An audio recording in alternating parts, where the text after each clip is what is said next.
Welcome. My name is Lisa VanRaemdonck. I'm the Executive Director of the School of Public Affairs Institute here at the CU Denver School of Public Affairs. As I mentioned, we're happy that you've all joined us for this first Friday with the School of Public Affairs.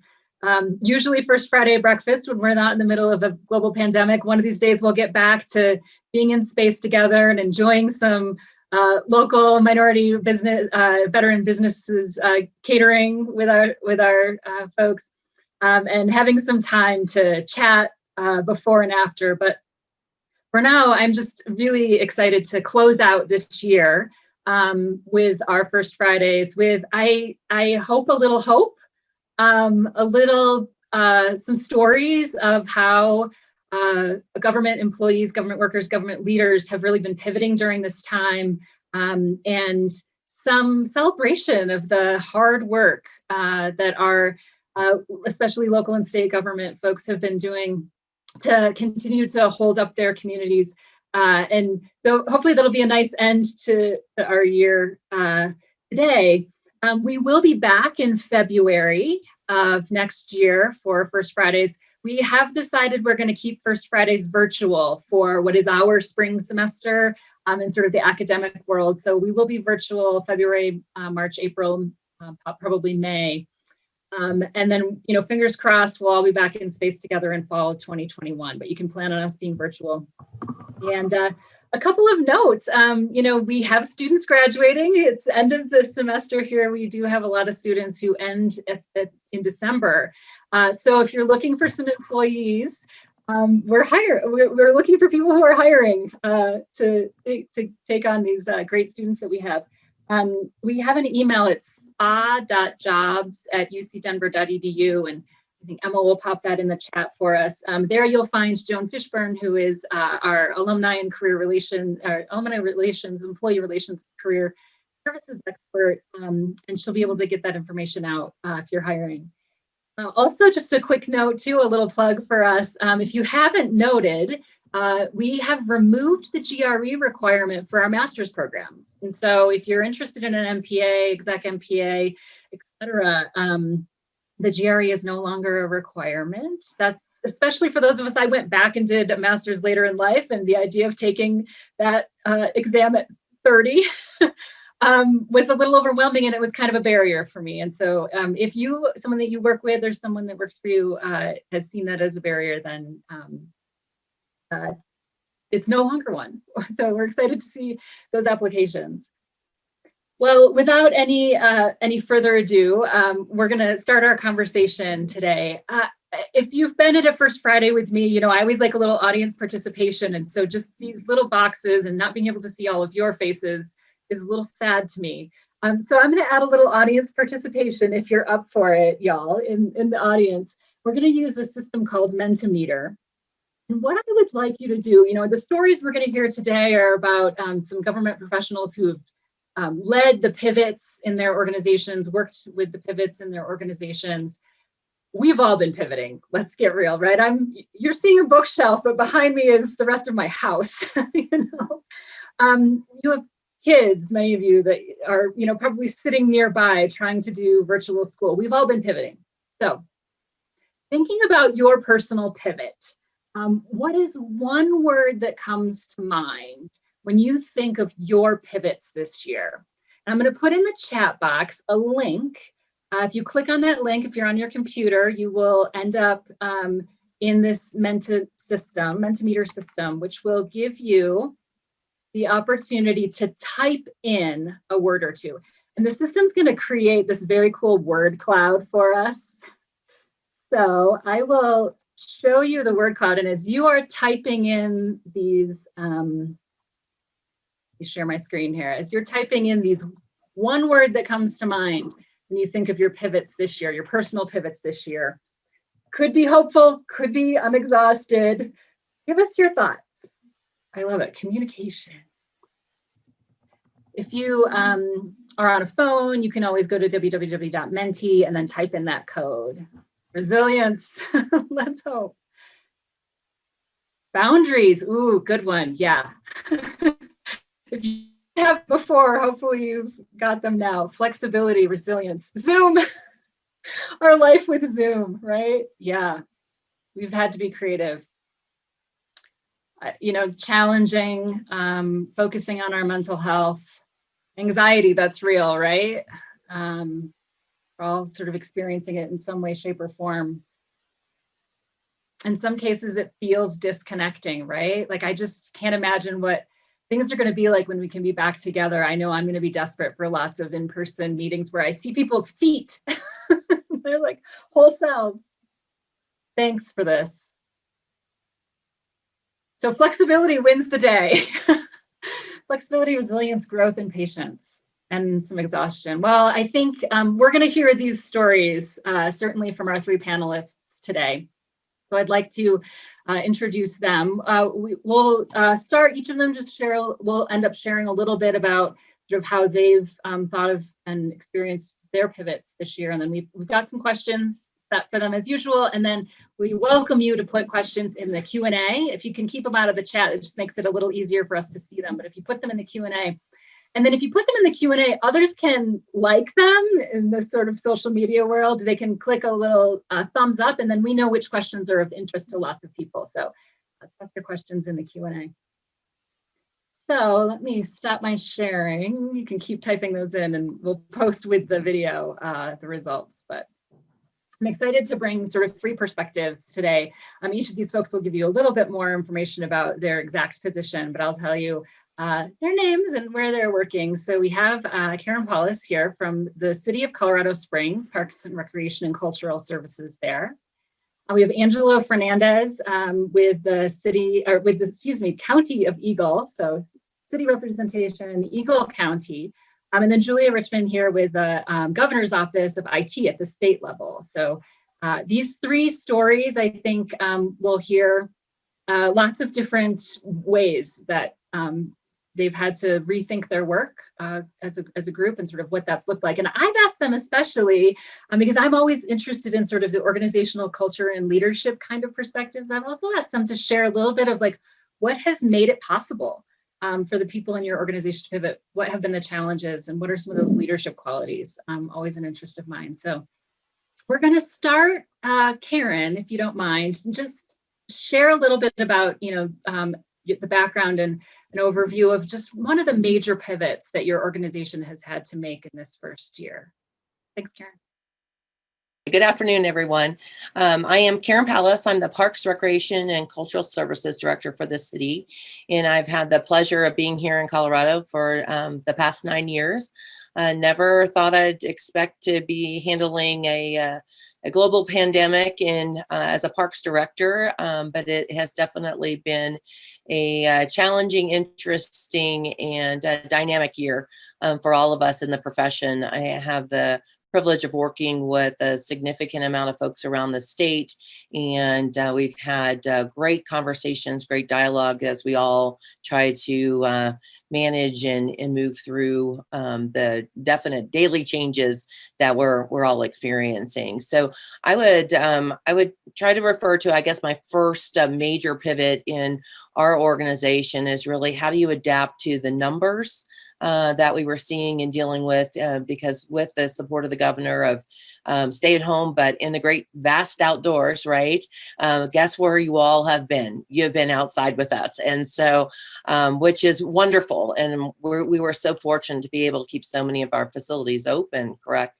And so, but trying to manage that and manage expectations, keep people safe, keep facilities safe. So probably one of the biggest pivots. And then I'll talk a little later about our efforts with our emergency management offices in terms of homeless isolation shelters and such that we help to stand up here in Colorado Springs. Yeah, I love that this idea of it's a disproportionate impact. Yes, we were all told go outside.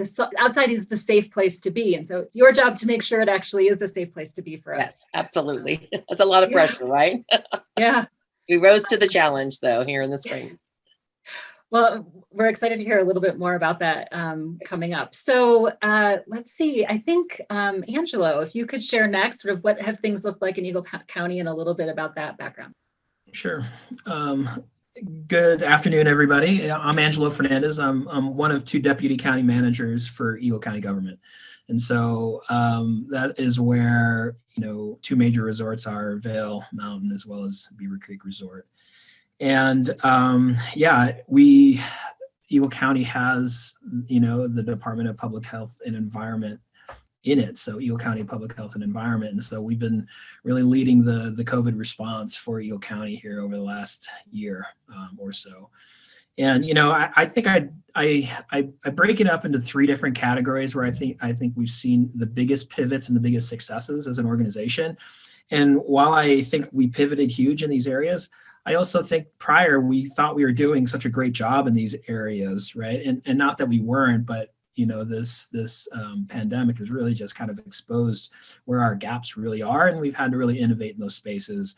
And so when I break those three spaces up is one in communications, and really taking a big pivot there towards taking a more marketing lens to it, not stopping the official government communications, but also trying to capture more hearts than we do normally having communications, and really taking a marketing focus. And I could talk more about that. The second area is in equity and in social justice. It's widely known that the pandemic has really exposed some inequities in all kinds of areas of our socioeconomic systems, healthcare, safety nets, transportation. And then the third is in technology. And so how did we leverage technology? I think we're pretty big Google shop, and we thought we were really innovative with it prior. We're one of Google's top government clients. But we were able to leverage it in ways that we never thought were possible as part of this. And so I could talk through a lot of those as well. And so all those things really are kind of working together right now to keep our community together. Lisa, you asked, what are one of those things that were really crucial to this? It comes down to trust, right? And especially being a government agency and in our current environment, trust isn't the highest thing. You don't necessarily associate trust with government right now.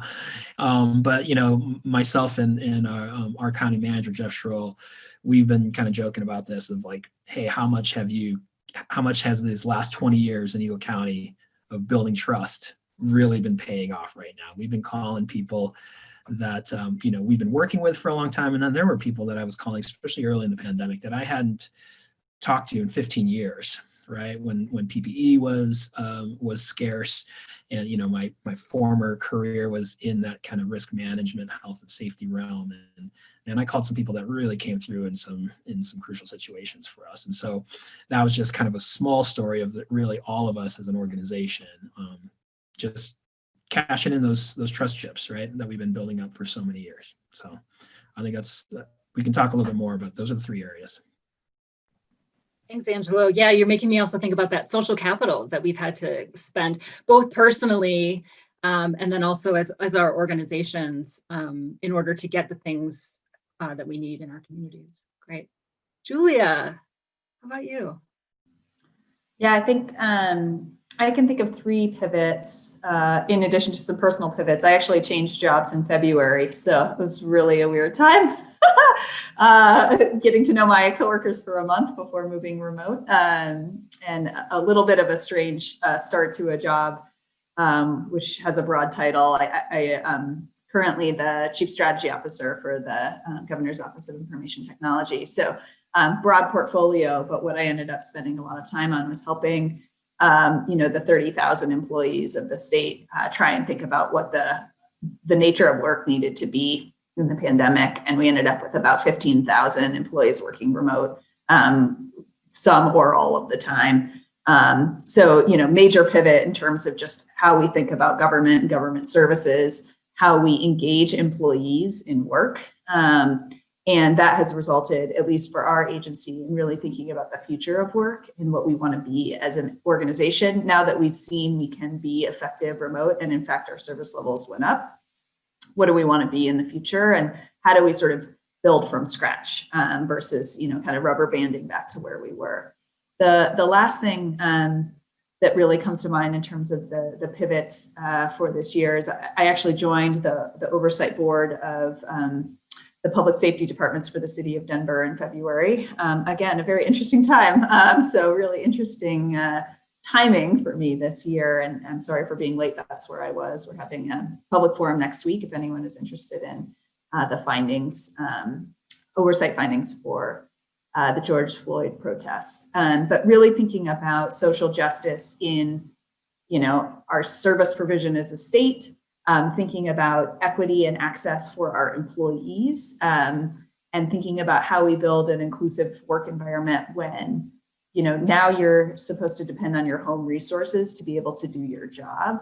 And that's a really different question for a lot of employees, right? I'm coming to you from my kitchen, and, we don't have 2 home offices. My husband and I are both working from home. So things like that, where we, create an environment where people feel like they can thrive, even if their home environment is sort of less than optimal for working from home.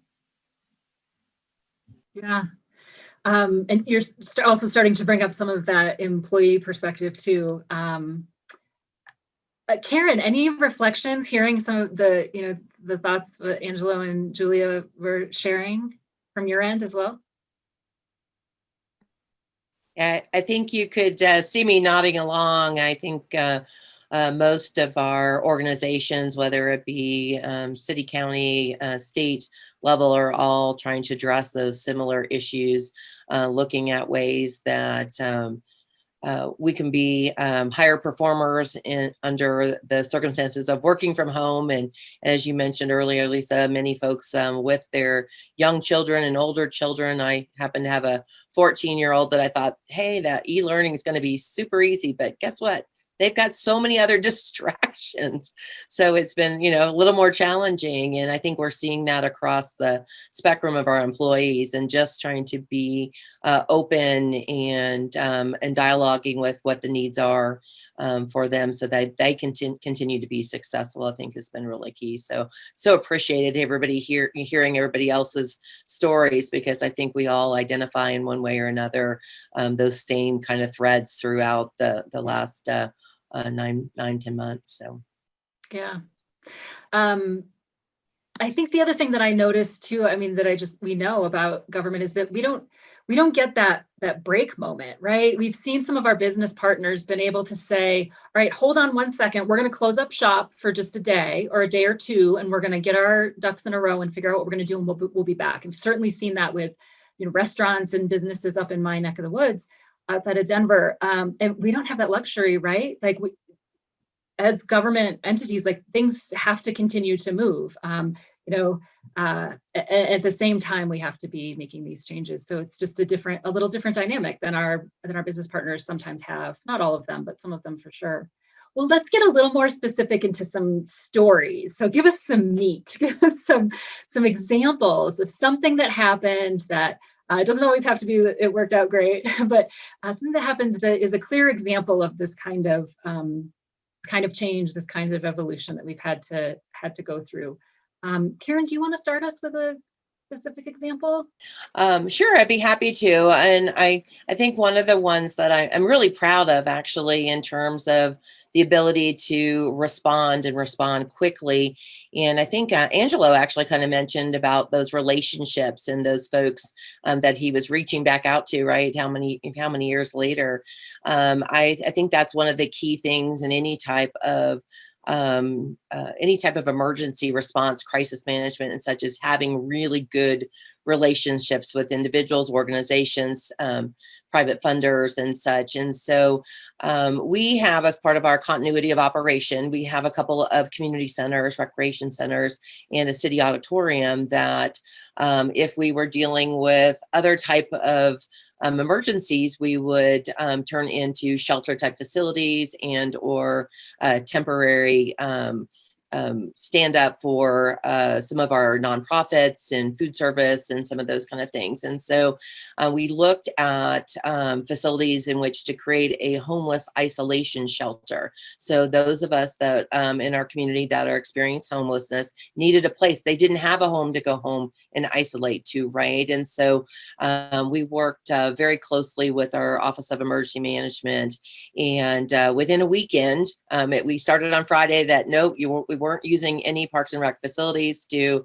by Saturday afternoon, hey, we really need to consider the city auditorium. Can you meet us? And so my staff went right to work on that, and we're ready to start accepting folks on Monday. We had a lot more things to work out from the nonprofits and the medical personnel and food distribution and all of that.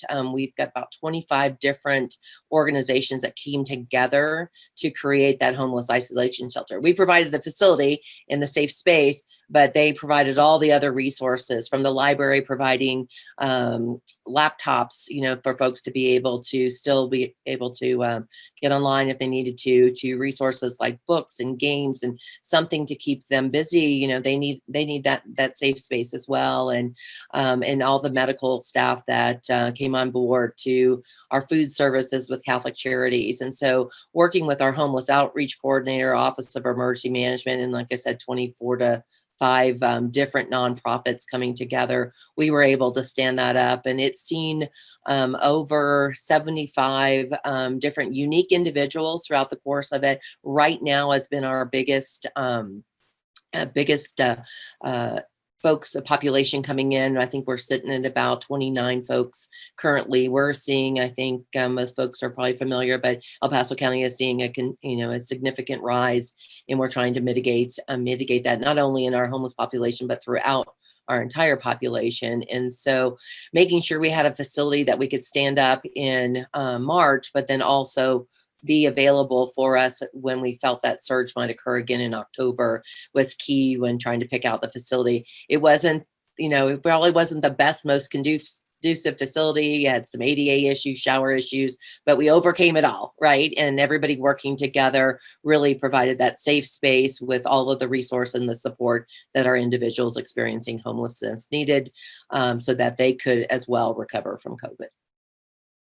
Great example. And you're bringing up for me too, one of the challenges of this particular pandemic is the waves, right? So, we're certainly experiencing this in higher education as well. We scrambled and did everything that we could in March and April, and then, sussed things out a little better in summer, but then it's not over, right? Which is unique in that emergency management realm, right? Oftentimes there's planning and there's recovery, but there's not these continued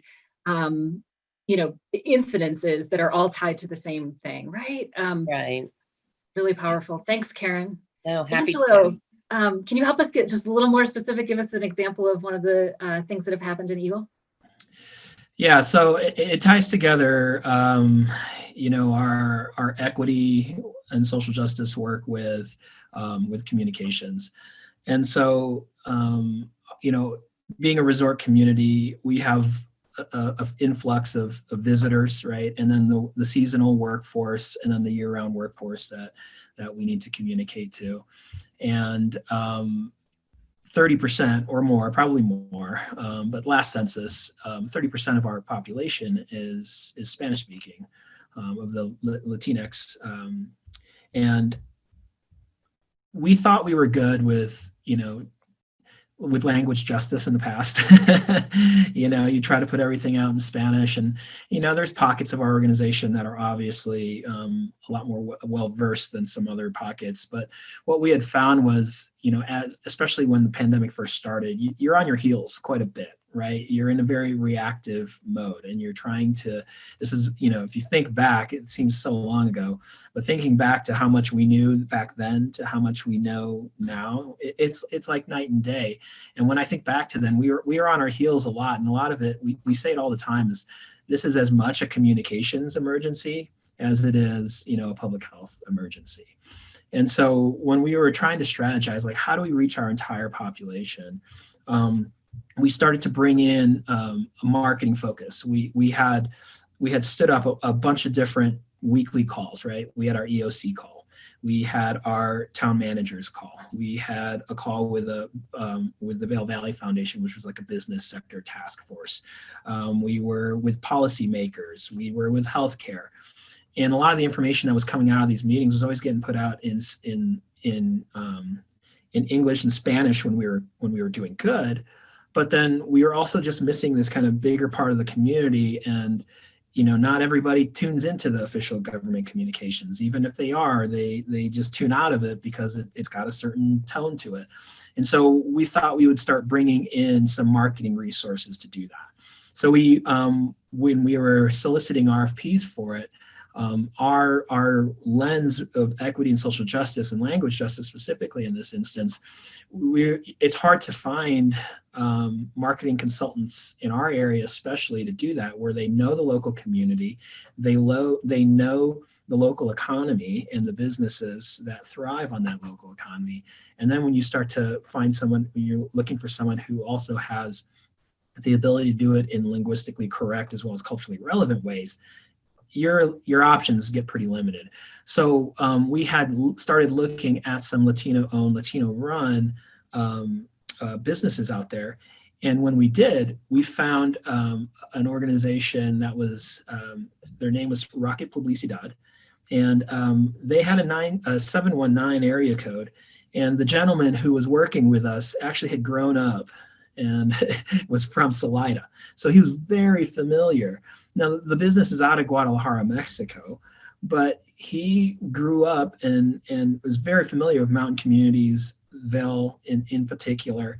And so what we ended up doing was we hired a local consulting firm, marketing firm, 970 Design, as well as Rocket Publicidad. And I thought we were doing something pretty progressive by marrying them to, there's no one organization that's in the lead over the other. Everything gets put out simultaneously in both English and in Spanish. We are not changing the look, tone, feel, but to make it more culturally relevant, the words themselves on paper may have been differently. It helped create this sense of belonging and inclusion in our community. And taking this marketing approach to it captured a whole new audience for Eagle County that we just weren't capturing before, right? And we were able to do things that were more creative, innovative, leverage more technology. Like I said, we're a pretty big Google shop, so we're leveraging, we spun up a few different Google sites. We have an Eagle County COVID specific site that when you get to it, it either pumps you to English or Spanish, and everything is in real time. We worked a lot with the state to make sure that the Tableau dashboard for the state dial is feeding right into it.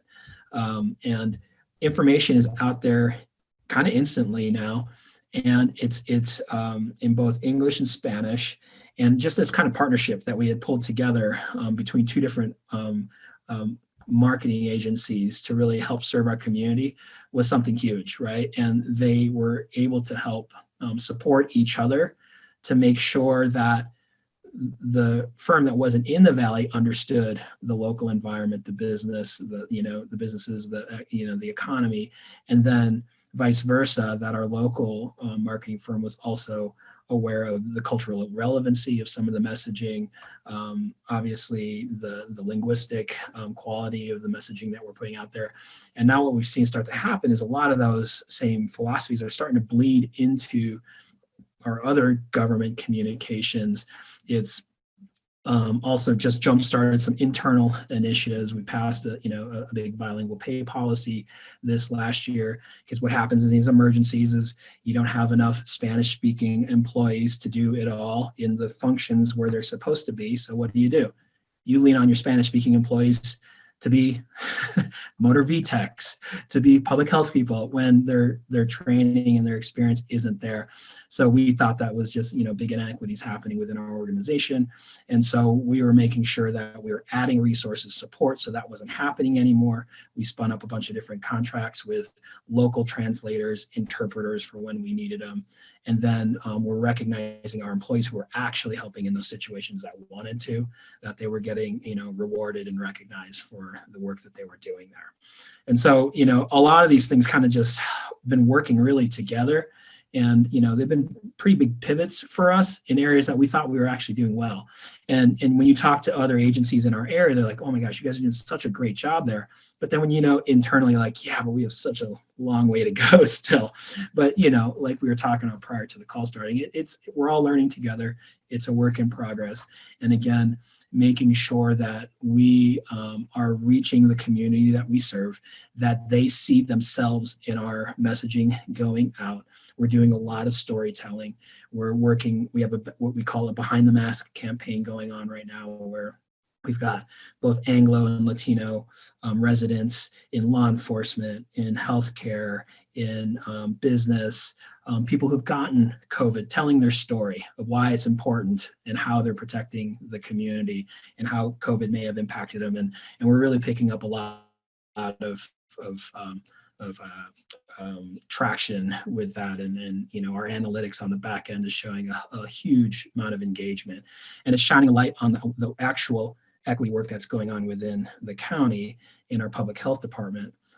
There's a lot of community power building going on. It's been going on for years, but all of a sudden it's very visible to the community, right?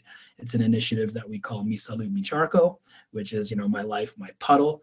And we're building capacity within the community so that our Latino community can have the confidence and the knowledge and information to advocate for themselves, whether they want to engage civically, whether they want to engage socially, or with other groups within the community. They're empowered to be able to do that. So we're just seeing a lot of power sharing starting to happen, with our communities that may have been marginalized historically. And then just like with the normal players, towns, chambers, businesses, a lot of collaboration happening back and forth, the sharing of the information. We're seeing our logos that we have with this. It's a campaign we call We Got This, Más Fuertes Juntos, where it's like we're together, and there's a badge with that. And we're seeing that badge pop up in all these other agencies' marketing materials because it's showing unity. Even to the point where we work with the towns and then Vail Resorts and making sure that some of the icons follow our visitors to the hill. They may see an Eagle County branded thing with the badge on it. They may get on a Town of Vail bus where the colors change a little bit, but the badge may be still there. Same icons. We have the 5 commitments that contain it, as we call it. And then they get on the mountain with Vail where the colors change even more, but then the icons are all still the same. So we're really trying to make that message follow. And then when we talk about tri-county communications with Garfield County, Pitkin County, and even Summit County, we're sharing our materials back and forth because we know our visitors and our residents are traveling back and forth and impacting public health on all sides of all mountains. And so just really that open communication, collaboration, which, the success and, we unfortunately were spotlighted early as like one of the first cases in COVID, and being an international resort, it was pretty bad up here at first. But we've had a lot of successes and been recognized as one of the leaders in the state and nationally as well, all because of these pivots that we've had to make over time. And it wouldn't have been possible without trust in the community, and then trust like with all our employees, right? Giving our employees that environment, allowing them to fail without any, huge consequences with it. Because you can say you want to be innovative all you want, but if you have punitive, barriers internally, you're not going to be innovative. So yeah, this I part of why I'm really compelled by the Eagle County story too is what you're describing, Angelo, is that you all were doing innovation work. You all were known for the technology side of things, your connection with Google and that sort of thing already. You mentioned the community organizing and power sharing, and yet, and you've said it multiple times now, we thought we were doing everything great, and yet this really intense disruption, these several really intense disruptions, give you that opportunity to practice and really do, and then see where are the gaps. And it's going to be so interesting. We'll have to do another one of these maybe next fall and see what are the things that have stuck. I think that's a longer term question in the changes of government of one of the things that have stuck. And Julia, you brought that a little bit up. So I want to turn to you because you were starting to talk about that, the workplace of the future. and your work thinking about that, anticipating that some of that will stick. But bring us back to a specific question from you, or specific example, from your realm that helps us see a little more clearly the pivot there. Sure. Pulling a thread from what Angelo said, a crisis is kind of the best time in government to innovate, right? Like you can build your innovation programs in the bullish times with good budgets, right? And you can resource them, but like the cracks show in crisis and it's easier to fix them. So, I would presume that most people on this call are here because they care about social sector effectiveness, right? Like nobody joins government because they're like, I can't wait to push paper for the next 25 years, right? You join because you want to make a difference. And honestly, the best time in government to make a difference is in a crisis, right? You see the cracks, you can convince people that change is needed. And one of the things about COVID that I think is going to be really special for the public sector is that, governments have been talking about digital services, digital access, sort of touch-free engagement with residents for 10 years, right? Since like they started to use technology. But this is now the time when it's like, oh, this is actually an imperative. People can't come into the office to do X, Y, and Z. So how do we think really differently about how we serve residents? And then also, with digital equity issues, how do we make sure that we don't actually reduce the access to services because we've moved everything online? So figuring that question out, I think, is something that the state is really pushing through in a major way. Coming out of COVID, this whole set of reimagining government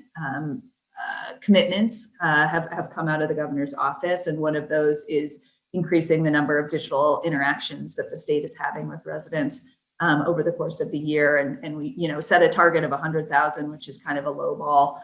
But really thinking about moving from in-person interactions and quantifying what used to be an in-person interaction to now what is a digital interaction. I think things that are interesting at the state scale are, a lot of different agencies have a role in COVID response, and this is true, in every government, and making that cohesive, consistent, easy to understand and access for any resident, regardless of sort of what silo of government you're dealing with, I think is really important, and that's something the state has really been thinking through. I want to think too, and getting to specific examples, Karen brought up what was in their COOP, and I had the responsibility on, March 17th to relook at our COOP and make sure that we were prepared for a pandemic. And of course we were not, because our COOP didn't even consider a pandemic, right? We're a technology organization. We thought about cyber, we thought about, active shooter and, all those things. And it was like, well, okay. So, on the 19th, rewriting the COOP and, we recently had a conversation, how would we do this if we had more time? And the other funny question that we asked ourselves was, is our continuity of operations plan for this pandemic over, right? If it's something that's continuing into the reality of an ongoing situation, right? Usually you stand up, you say there's been a threat, there's, been a cyber attack, whatever, and that has a start and an end. And this is sort of different than that, right? And so we've really had to think about, what does continuity of operations look like, and in something that becomes a new normal, right? And that kind of feeds into the future of work conversation. So for our agency, we've had somewhere between 90 and 95% of the 1,000 employees remote since March. And we've had to do a lot of culture building around that. Like I said, making sure employees feel connected. Our managers didn't have training about managing a remote workforce and making them feel like they've got capacity and support in doing that. Making sure we've got tools for accountability and also, the effective supports for workers at home. So that's all sort of things that we've been talking about because of the pandemic. But the future of work stuff that we embarked on was really 4 employee working groups. So we had employees really thinking about culture, tools and systems, facilities and capital planning, and then ways of working. And we wanted them to really provide recommendations to executive leadership on, what is the agency that they want to work for in the future. And they just came back to us 2 weeks ago with those recommendations. And a lot of it has to do with the fact that people in our organization, at least, are thriving. It has been a really interesting transition to remote work. Certainly, I'm an extrovert and I miss hugs and, sitting and having coffee with somebody and, all the sort of popping into the office that happens when you're in a shared space. But, our organization has seen that our employees are actually doing great. And we surveyed until last week, actually, we were surveying employees every week to understand kind of three crucial questions. How often were they working remote? Because we have buildings and facilities all over the state and wanted to understand from a complete workforce standpoint who was working where and how often they were needing to go into, a state facility. So how often they were working remote, did they have the tools that they needed to do their jobs effectively? And were they getting guidance and supervision in a way that allowed them to be most effective? And over and over, we were getting resounding yeses from our staff. We also surveyed our customers to make sure, because we have, 17 executive agencies of the governor's cabinet are all customers of ours, including the 30,000 employees that, engage or work for those agencies. And we surveyed to ask, how are our services? Are you getting what you need, even though our employees are not, co-located with you or able to stop by and those kinds of things. And our service levels for the most part went up. And so, from that standpoint, that's a phenomenal outcome, right? We've had to do pandemic response. We shifted our entire way of working and that improved things for people. Where we've had to also do some real work is thinking about burnout. And, I literally haven't gone to the bathroom since 8:30 this morning because I've been on calls. And, that is like a lot of days, right? And so making sure that we teach people the skills to create boundaries, to have breaks, to make sure that the workday doesn't start, the second your phone beeps and ends the second you, fall asleep reading your emails. And so making sure that we create an environment where it's safe to set boundaries, it's a working norm and those kinds of things, because we've had almost the opposite effect, which is this is a very hard time. We have a lot of demands on our agency and our staff, and we need to make sure that people can sustain past this pandemic. The last thing I'll say, that is really interesting and kind of a totally different subject is sort of thinking about the pandemic response in a specific way, and the opportunity, and Angelo hit on this, Karen also hit on this, is the ability and the seamlessness that has been created in the multi-sector partnership realm, right? In the past, getting a homeless, solution in place would have taken 6 months and a working group and and like you guys did it in a couple of weeks, right? And it was with many partners, and Angelo, you reflected the same kind of thing, right? Where all of a sudden this partnership can accelerate because you're having to do less sort of BS politicking, right? It's just like, what is the thing that we need to do? And that's a really cool habit to start building in government. So that the governor stood up something that was called the Innovation Response Team, and I served on that as an integration point between sort of private sector volunteers and partners with the internal IT organization to the state, which is where I work, and making sure that we weren't creating, technology solutions that we didn't need because they were novel and like it felt jazzy, right? And creating kind of seamlessness across our existing technology portfolio and sort of reuse, right? So I think that was a really cool example of getting many partners together to do some work. One of the downsides of that was, I think that the behaviors of innovation are cultural, right? So when you start to say we're going to do things differently, then you show people how that works and they can start to accept that change.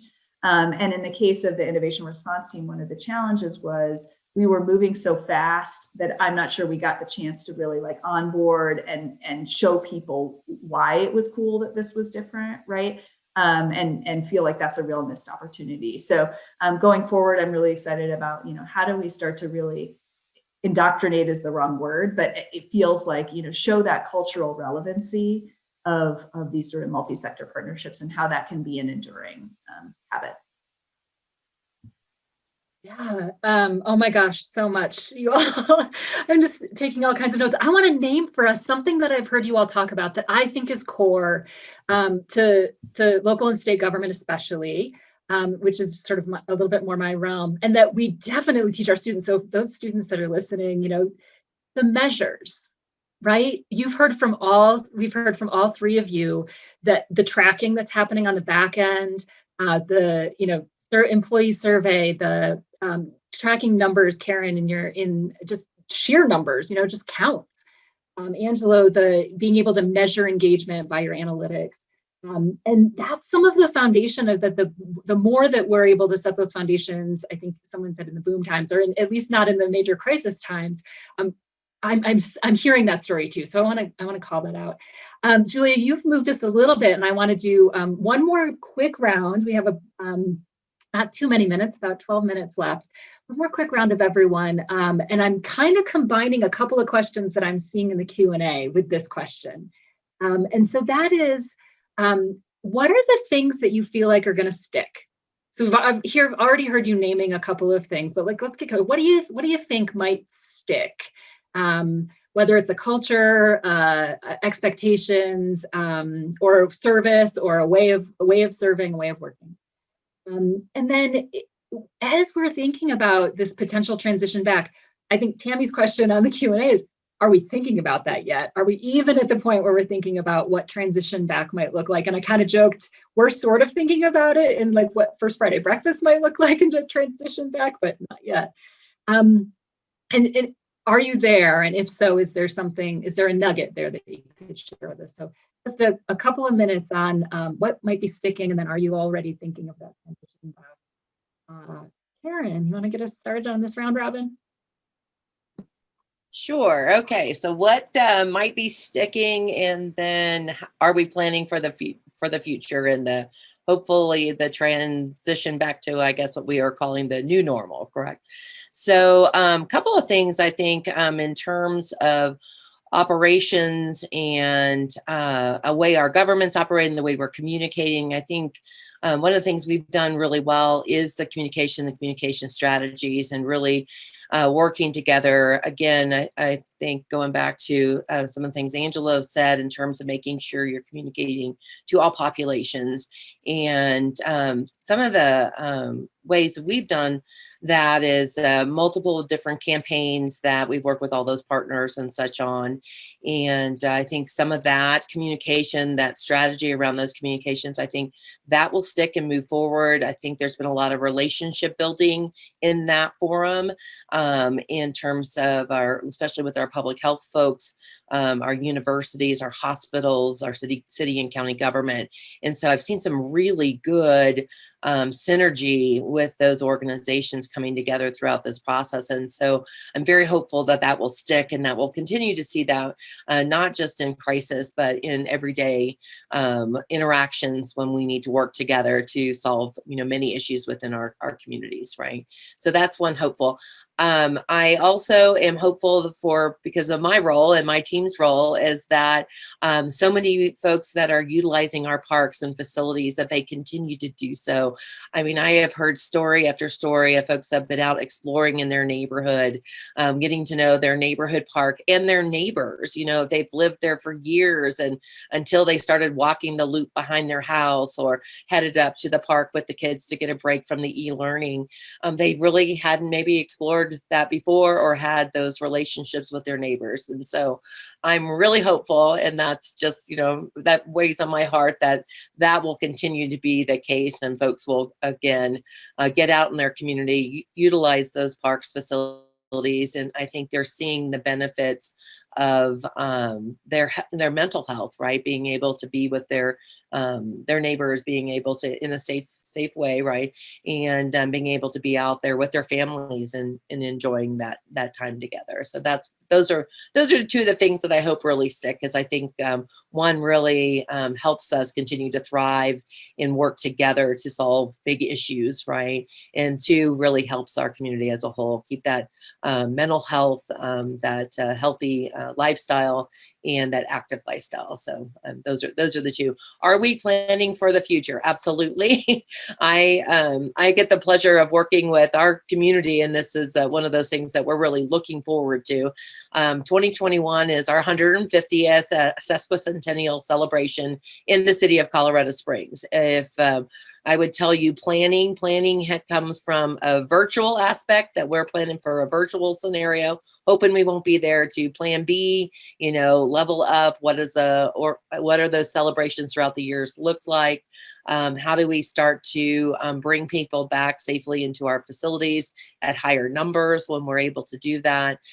We continuing to plan for multiple scenarios and really have done that throughout. And so I feel really proud of my team, the folks I work with, not only in Parks and Recreation, but also within our city government and county governments and such. We're all really kind of trying to work together to see how we roll things back into what that new normal looks like, and then how do we start to plan and make sure we're considering all the different ways we can do things. And we know now we can do things in a variety of ways. And I think a lot of folks are, there are some things I think folks are like, we love, Zooming.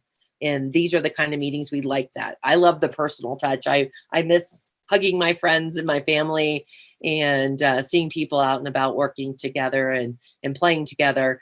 But I do think there's some real efficiencies and some good work that's come through this virtual world as well. So those are some of the thoughts from Colorado Springs.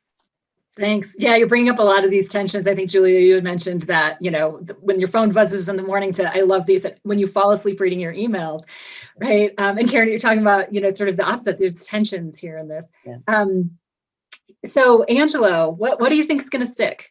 What do you hope is going to stick? I'm kind of in the same camp as both Karen and Julia. I think a lot of the stuff we're doing in the kind of the equity, social justice, language justice realm, I think we've seen such a benefit from it, and it's got everyone feeling really good about what we're doing. So I can see that continuing on and really trying to pull some of that stuff in-house, changing our kind of communication strategies to more of a marketing and communications strategy.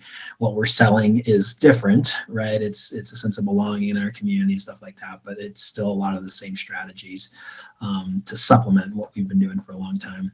But then the second is, the multi-sector partnerships that Julia was talking about. I think, we keep saying this, and don't get me wrong, these meetings have also been tense. And we've had big disagreements. Philosophy, it covers the spectrum. When you're talking to the business community and you're trying to restrict business, and we only have this short window for us up here, right? When the mountains open and these businesses really make 80% of their money in that small window, when you start to restrict that, the conversations get really hard. But in addition to that, we've also had these meetings where it was tense, and then there's apologies afterwards and say, hey, this is what we need is disagreement. It shows that we have safety with each other to talk through these issues. I can't even imagine how hard your job is right now. And the same for us. I can't imagine how hard it is to be looking at your life's work in a business and looking at shuttering your doors, right? And so, but we also have, planning for the future. We have these big projects on the horizon that we're going to convene these groups for.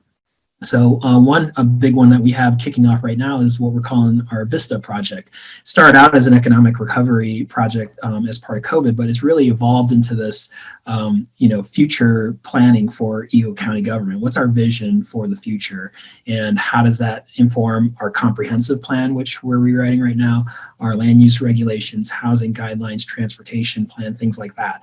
And and within these groups, we're going to be able to take this, the situation that we're in, and actually use it as an opportunity for people to reflect on what did we lose that we really want back, and what did we lose that it's better that we just leave it back there, right? And then how do we incorporate that into planning? For a government, it turns into policy and stuff like that. But also, how do we take that same community feedback, give it to the chambers, give it to the nonprofits, and go, hey, there are other areas that we don't have authority or jurisdiction, or it's not our place to be, to be working in, and how can we support you in your efforts to try to address these different community issues that our community is telling us about ourselves, including things, like our town manager group. They keep saying it, like, we cannot wait. This has been great. We cannot wait to work on something more fun, like our regional transportation plan, And so I think there's those things that people are looking into the future, especially these last 2 weeks have been a big game changer with a lot of the information coming out on vaccines. So people are really starting to see like for the first time, a finish line or a light at the end of the tunnel. So we've got a renewed energy as an organization. Like back to your point, Lisa, there hasn't been a stop for us, right? We've been from on our heels to starting to be more proactive. All of a sudden vaccines are here. Now we're having to plan on vaccines while we're still fighting this latest surge. And so it's been nonstop. And so trying to take care of our employees the entire time, I think we've done a good job of that with the remote work and everything else that I think there's a lot of things, that are going to stick at the end of the day. I love the thing that you brought to that we hadn't said yet, Angelo, and that is, what do we keep lost? What if we lost that we keep lost? Yeah. Julia, I'm going to give you the last word. What do you hope sticks? What's your forward-looking view? What I hope does not stay lost is the concept of a vacation. I'm really looking forward to that at some point, going somewhere, doing a thing, engaging with other people. So, I think at the end of the day, this kind of relates to the two concepts of, disruptive innovation versus sustaining innovation. And I think COVID has presented itself with it presented governments with a lot of disruptive innovation, right? We've had to adapt. We've created totally new things. We're doing recreation programs in the parking lot, right? Which we would never have done before. But where, we really can grow as a sector is really thinking about how we sustain that innovation, right? Not becoming so in love with we're doing this in the parking lot and wasn't it novel and great? And then we're doing that for 15 more years, right? Until we're like, it's kind of dumb that we're doing this in the parking lot. We can have these nice buildings and, we should probably go use them. And so how do we then think about those things that we've changed and building incremental change on top of them versus, sort of letting this be the thing that happened and either going back or kind of keeping the disruption that we've put in place. So I would say that is really the consummate challenge for folks working in this sector is not letting the innovation get stale and sort of the Drucker concept of planned abandonment, right? When is the thing going to wind down that was novel? We stood up now. So I think that those are really important concepts for folks on the phone to be thinking about as they're looking at their work and futures. And what I will say, in terms of like a very tactical thing is that remote work for our agency is here to stay. We are looking at a 50 to 70% footprint reduction for our facilities. And, that saves the taxpayer dollars. It saves our employees commute time.